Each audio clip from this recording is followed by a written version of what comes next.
And when you say Miami, you're talking Super Bowl. The Dolphins are 7-3, and we're almost to 34,000 subscribers. Go down, hit that big red subscribe button, help us get to 34K.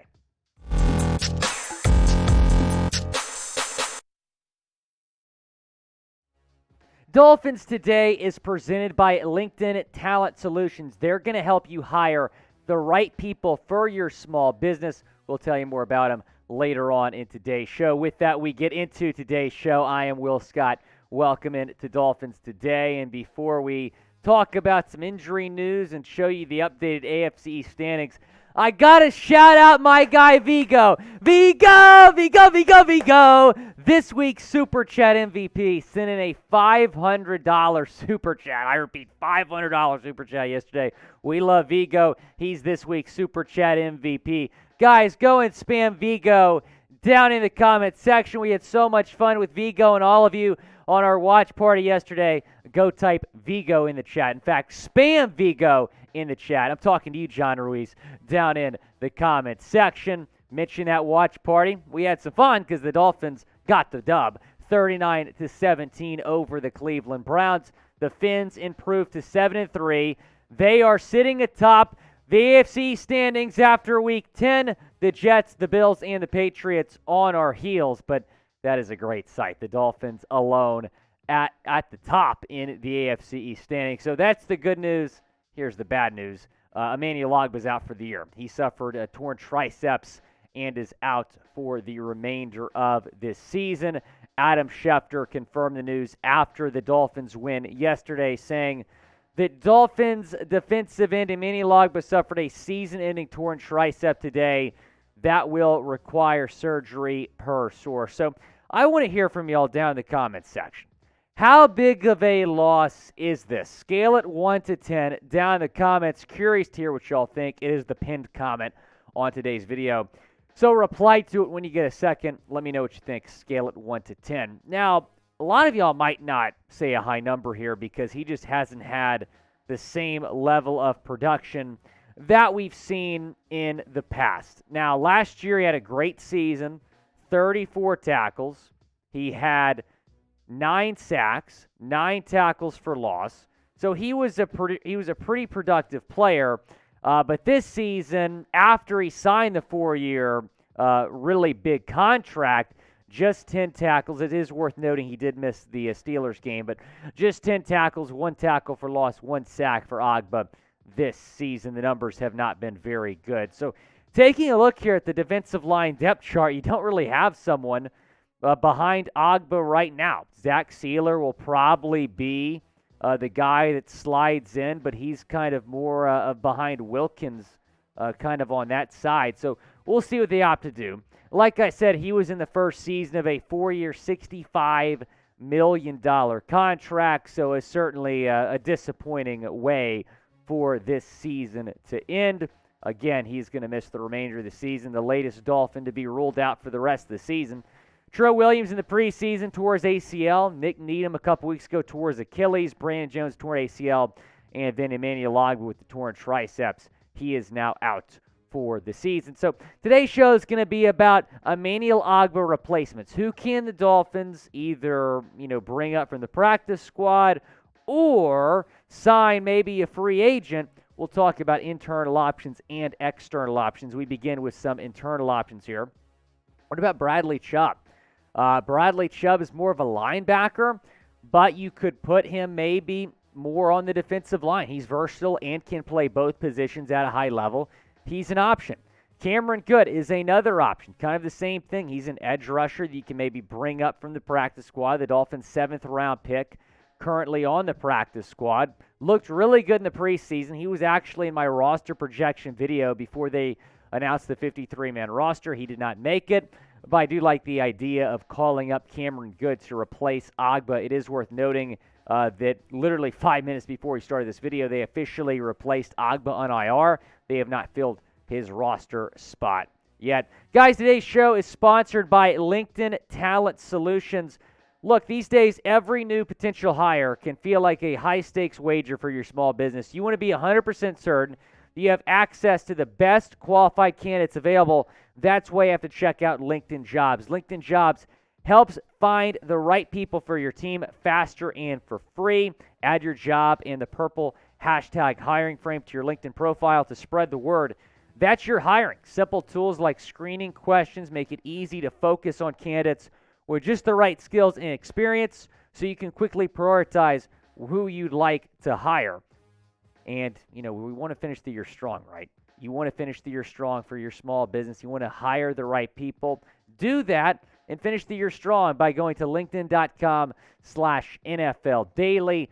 That link is going to be in the comments and the description of this video. I was hired by Chat Sports back in March. I was the 15th member of the team. I found them through LinkedIn and vice versa.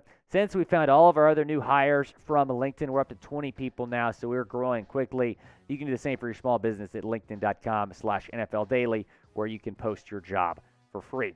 Let's talk about Ben Still now. Here is who I think is the most likely option to replace Ogbah. And before I go further with Still, the reason Zach Sealer's not on this list is because he's currently on the defensive line, right? Bradley Chubb is on the team, but he's a linebacker. Cameron Good's on the practice squad.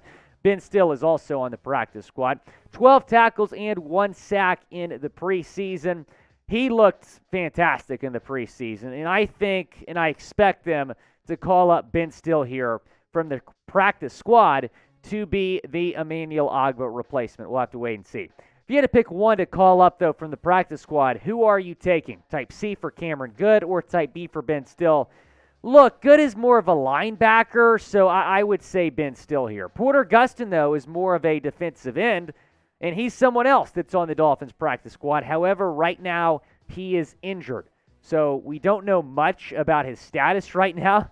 He's on the practice squad and he's injured, so they're not really going to tell us much. So we don't know much about Porter Gustin, but I really like him, and I do believe that he's a maybe not immediate replacement, but maybe a guy to look at in a couple weeks. Trey Flowers is another name here. Very similar, though, to Gustin.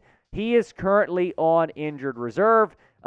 We don't know when he's going to be back. Mike McDaniel was asked about Flowers today, and he's not going to be back at least in the next week or two, but still another name to monitor. I do believe Ben Still is the most likely internal option. Now let's talk about some external options. Who is available in free agency that the Dolphins can bring in here? Barry Jackson noted this earlier. Among Dolphins' possible roster options with Ogbah out for the season, Brennan Scarlett, who was injured in Dolphins camp and reached injury settlement with team. He's healthy now, knows system well, and can play defensive end and linebacker. So, Brennan Scarlett is my number one external option. I like Brennan. That's a good point that Barry just made. He can play linebacker. He can play defensive end. He's a pretty solid edge rusher, played in 14 games for the Fins last season, was solid off the bench. Do you want to bring back Brennan Scarlett? Type Y for yes or type N for no down in the comment section. Go down and let me know what you think. Do you want to bring Scarlett back to the Dolphins? Barry Jackson has already linked him to Miami. Everson Griffen. This is an interesting name. A 12-year NFL veteran, 4-time Pro Bowler, 85.5 career sacks, over 400 career tackles as well. He's still out there and available in free agency. And he had a decent season last year. This was in 9 games. 15 tackles, 10 QB hits, 1 forced fumble, 5 sacks in 9 games with the Vikings. That was his second stint with Minnesota. And who better to ask about Everson Griffen than producer Patrick Seaman, who also hosts our Vikings channel here at Chat Sports. What can he tell us about Everson? And I also understand that he's been dealing with some mental health stuff, right? Yeah, so the past couple of years, it's been something that obviously whenever there's a free agent out there for a defensive end, Vikings fans, we always look at Everson Griffen to bring him back. Mental health-wise, he's kind of taken a leave away from the NFL after last season because of mental health issues. He's kind of been dealing with them his whole career. But just him on the field, I mean, you talk about a guy you could just bring in for a third down here now, Will. I think Everson would be a great option. Yeah, and hopefully, hopefully he's doing well. Mental health is very serious. Hopefully he's doing well, kind of taking care of himself right now. But, yeah, I really like the idea of bringing Everson in. I look at the production. And sure, some people talk about, he's aging. But 9 games and 5 sacks last year, that's pretty good. 5 sacks in 9 games. So I do like the idea of at least giving Griffin a call here. And the good news for the Dolphins, they're in their bye week right now. So they have some time to figure this thing out, work some guys out. Maybe Everson will be a guy they call. How about Dee Ford? Dee Ford is also on my list here. He's still out there and available. Obviously a pretty big name that we're talking about here now.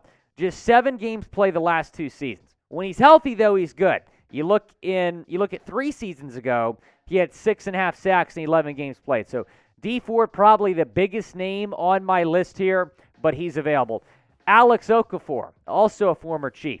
He is also available. 9-year NFL veteran. Could be a potential Agba replacement. Now, I'm not as crazy about the idea of signing him. I think Everson, Griffin, and Dee Ford better options. But Okafor, much like those two, has a lot of NFL experience. Taking a look at his career here, played for the Chiefs the last 3 seasons, with the Saints 2 seasons prior to that, and then began his year with the Arizona Cardinals. Takk McKinley is also out there and available. Spent last season with the Cleveland Browns. Had a stint with the Rams this season. I believe he appeared in 4 games, but was let go last month. 11 games played with Cleveland last year. Had 2.5 sacks in 11 games. Guys, who do you want to sign? If we had to sign someone here to be the Agba replacement, who do you want to sign?